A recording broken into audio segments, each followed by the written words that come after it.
School విద్యార్థులతో వెళ్తున్న auto ఆగి ఉన్న లారీని ఢీకొట్టడంతో విద్యార్థులు తీవ్ర గాయాల పాలైన సంఘటన పెద్దపల్లి జిల్లాలో చోటు చేసుకుంది.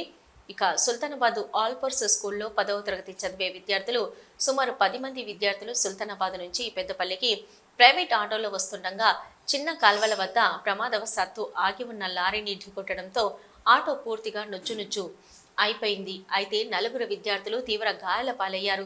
మరో విద్యార్థికి తీవ్ర గాయం కాగా అతన్ని కరీంనగర్కి తరలించారు. పెద్దపల్లి ప్రభుత్వ ఆసుపత్రికి చేరుకున్న పోలీసులు కేసు నమోదు చేసి దర్యాప్తు చేపట్టారు. అయితే మా పిల్లోడు ఆల్పూర్ స్కూల్ సుల్తానాబాద్లో చదువుతాడు. అయితే రోజు స్కూల్ పోతాడు.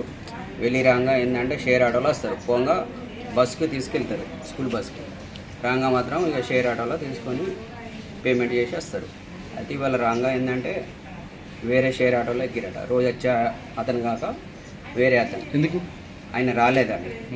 అయితే ఎక్కిన తర్వాత సుల్తానాబాద్ నుంచి వస్తుండగా మన చిన్న గలవలు వచ్చే వరకు ఆగి ఉన్న లారీకి ఆటో అతను ఢీకొని గతం ఆయన పరారు అయిపోయినట.